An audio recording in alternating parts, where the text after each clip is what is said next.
আছেন আমার জানের জান, মদিনাতে আছেন আমার। সবাই মুহাব্বতের আওয়াজে বলেন, মদিনা আমার জান, মদিনা আমার প্রাণ, মদিনাতে আছেন আমার জানের জান, মদিনাতে আছেন আমার রব্বুল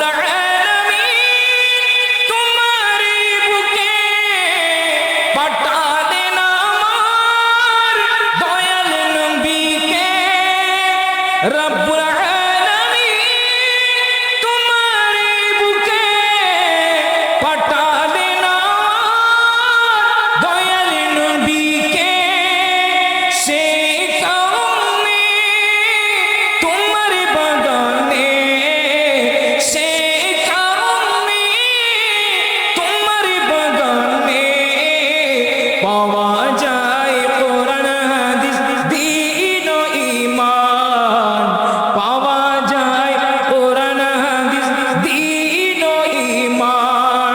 মদিনা আমার জান, মদিনা,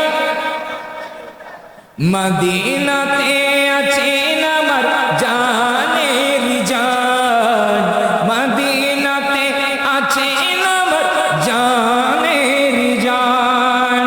সালাতুন ইয়া রাসূলুল্লাহ।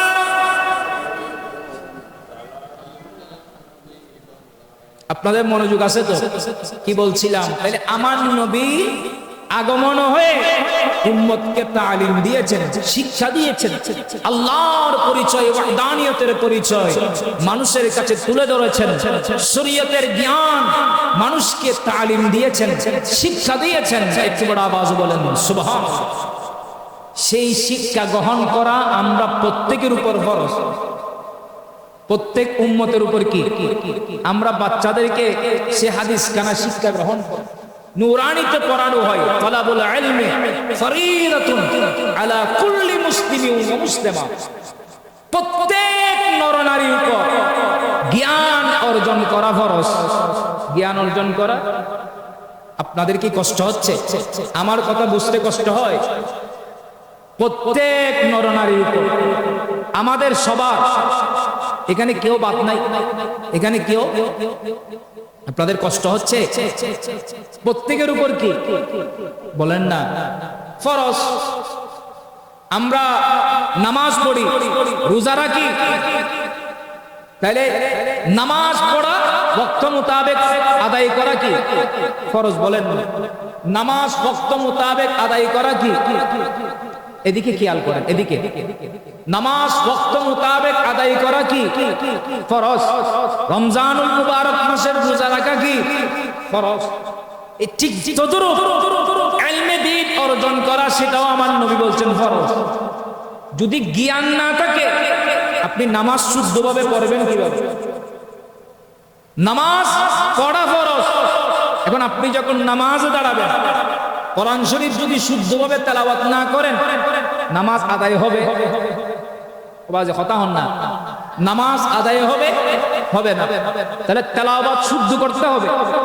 আপনি যে নামাজের ভিতরে কোরআন শরীফ তেলাওয়াত করবেন, সূরা ফাতিহা তেলাওয়াত করবেন, নামাজের মধ্যে সূরা ফাতিহার সাথে অন্য সূরা মিলাবেন, এটা যদি শুদ্ধ না থাকে, তেলাওয়াত যদি অশুদ্ধ হয়ে যায়, অর্থ যদি পরিবর্তন হয়ে যায়, তাহলে এই নামাজ কি আল্লাহর দরবারে কবুল হবে?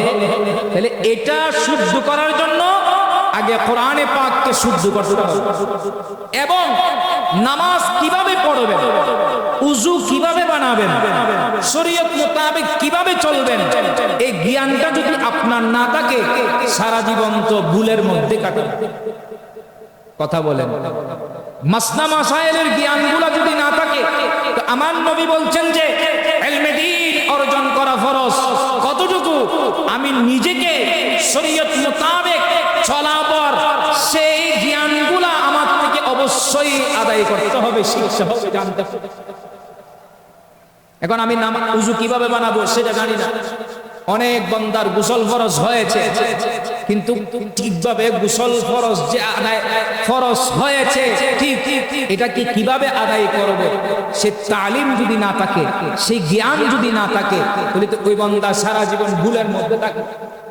আমার নবী বলছেন যে উম্মত, জানাবতের গোসল যে সময় তোমার গোসল ফরজ হয়েছে, তুমি সুন্দরভাবে শুদ্ধভাবে সেটা আদায় করো, গোসলটা ঠিকভাবে পূর্ণ করো, এমনকি তোমার শরীরের চামড়াটা ভালো করে ঘষে ঘষে মেজে মেজে তুমি পানি প্রবেশ করাও।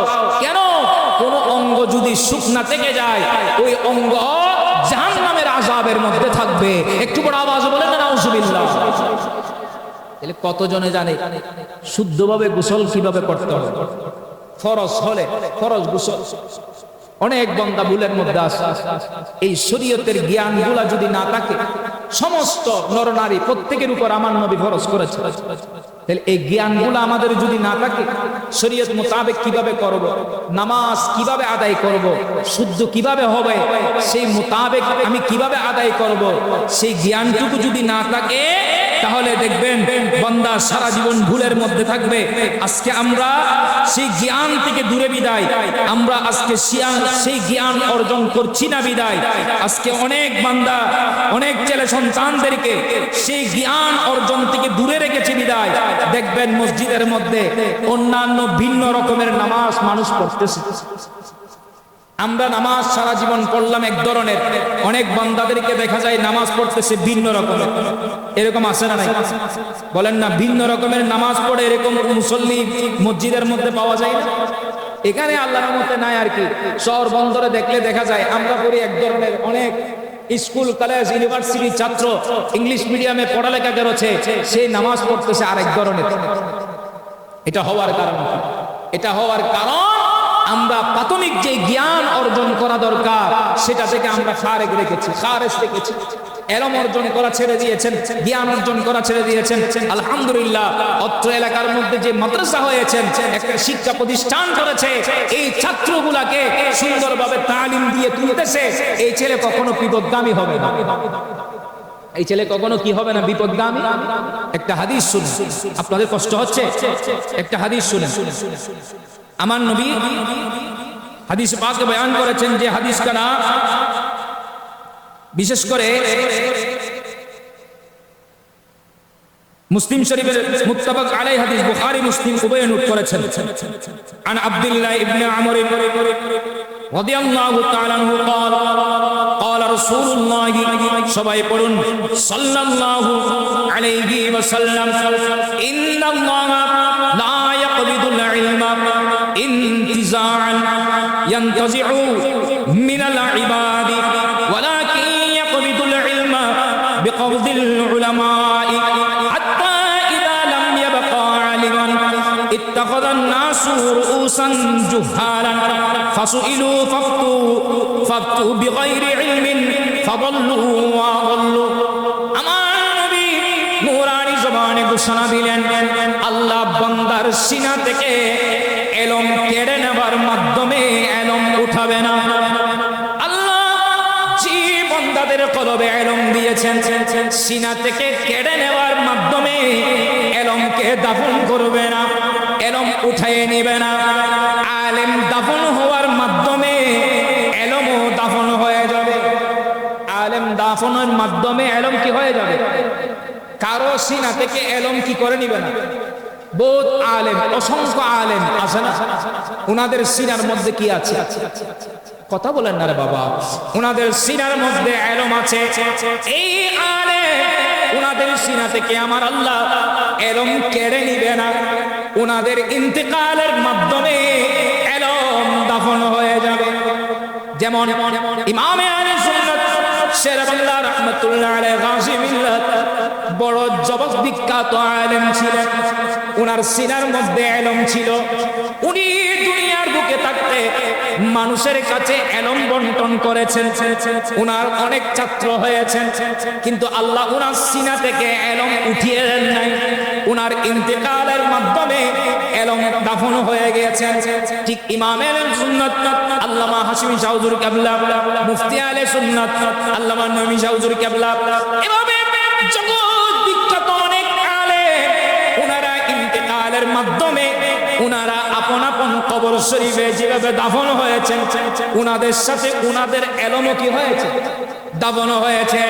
এভাবে আলেম আস্তে আস্তে আস্তে আস্তে এক একজন আলেম ইন্তেকালের মাধ্যমে এলমও দাফন হয়ে যাবে, কিন্তু বন্দার সিনা থেকে নিবে না, ইন্তেকালের মাধ্যমে দাফন হয়ে যাবে। আমার কথা বুঝতে পারছেন?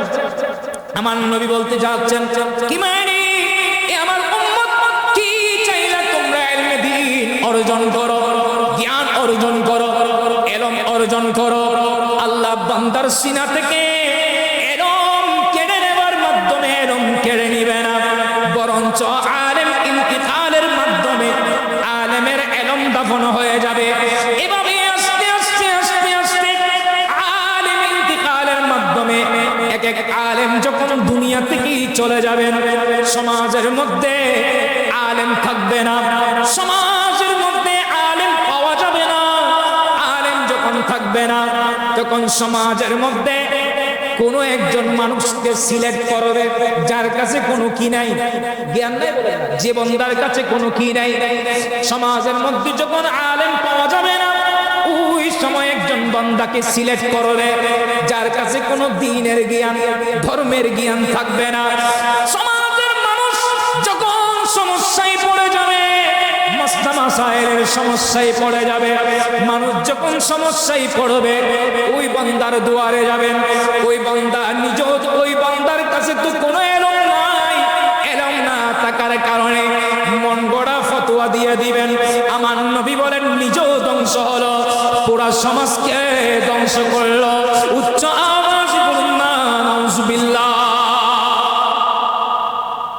আজকে দেখেন না সমাজের মধ্যে আমরা আলেমের কাছে এখন যাই, মানসিক নমাদের দেবা, এখন মানুষ আলেমের কাছে যায় না, এখন যাই গুগলের কাছে, এখন যাই ফেসবুকের কাছে, এখন যাই ইউটিউবের মধ্যে দেখি আমি এই সমস্যায় বেজে গেলাম, ইউটিউব মুফতি কি বলে একটু দেখি। আমি এখন সমস্যায় পড়লাম, দেখি একটু ফেসবুক মুফতি কি বলে। আমি সমস্যায় পড়লাম, দেখি গুগলের মধ্যে একটু সার্চ দিয়ে দেখি ওখানে কি পাওয়া যাবে। আচ্ছা, যেগুলা ইউটিউবের মধ্যে যে আলেম পাওয়া যাবে, ফেসবুকের মধ্যে আপনি কয়জন হক্কানি রব্বানি আলেম পাবেন বলেন না? হাজারের মধ্যে আপনি 10 জনও বেছে নিতে পারবেন, বাজে হন না। অসংখ্য ইউটিউবের মধ্যে আলেম পাবেন, বক্তা পাবেন, বক্তা আলেম না, বক্তা পাবেন। ফেসবুকে অসংখ্য বক্তা পাবেন, কিন্তু জয়্যত আলেম পাওয়া বাজে হতা হন না। বাজে এড়ে ব্যাকুন এর হন্য আলেম হন্য কি আর জানি না। না, আপনি গুগলে চার্জ দিলেন, ইউটিউবে চার্জ দিলেন, এখানের মধ্যে ওরা যেরকম মন গড়া বলেছে আপনি হয়তো সেখান থেকে একজনকে ফলো করলেন, তাহলে পরিবর্তে কি হলো? ওই আমার নবীর হাদিস, সেও ধ্বংস হলো, সমাজকে কি করলো?